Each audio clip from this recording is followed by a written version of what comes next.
Tim, 800% budgetary growth. Tell me about that. Tell me about how does that make you feel? That's monumental. Yeah, it really is. It's incredible. It feels incredible. For years, Emily, that runs the company with me as my co-CEO, we've known our potential or thought we knew our potential for a long time, and a lot of our company's success was very tied to, or I guess a lack of growth was tied to not having venues of our own and being quite restricted in what we were actually able to do. So the biggest thing was the assumption of the venues. We now own the Marble Arts Centre in Tweed, and we have a 10-year lease on the Bancroft Village Playhouse, which just grew we all of a sudden have 350 seats or whatever that is that are permanent infrastructure for our organization. Whereas before we were renting venues and we were doing shows in fields and pavilions and wherever we could. So that's really the logistics behind that incredible growth. But yeah, for years we've been saying like, if we could just get our hands on X, Y, Z.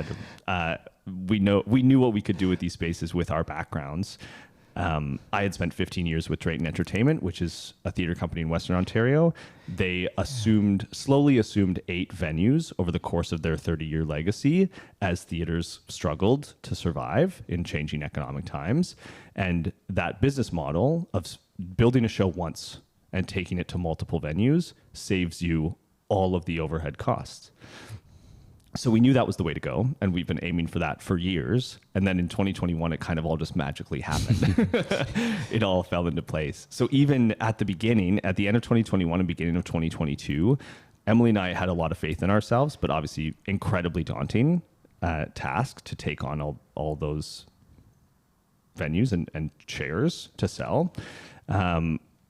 But yeah, like I said, we had a lot of faith in ourselves. We had something to prove to our board and to our community. And, luckily halfway through 2022, we kind of said like, I think this is actually going to work. And I would say so. Yeah. And then kind of exceeded even our own expectations. And like I said, this year, I mean, we're primed to essentially double again this year. So 1,600%. Is that from 2021? Yeah, I guess so. Yeah. So the sky's the limit for you guys. That's wild. Well, really, I mean, I think even inside of where we are right now, there is still so much room for growth. And we know that our mailing list has once again doubled this season, for example. So next season, we'll presumably, hopefully continue to see higher ticket sales, even on the smaller shows, not just on the Josephs and the Mamma Mias. So really, the sky is kind of the limit, and the hope will be that if and when there are other opportunities, specifically in Hastings County, we're Hastings County focused, that we'll be able to jump on those as well and just continue to make theater thrive in this region and kind of build the Stratford of Eastern Ontario.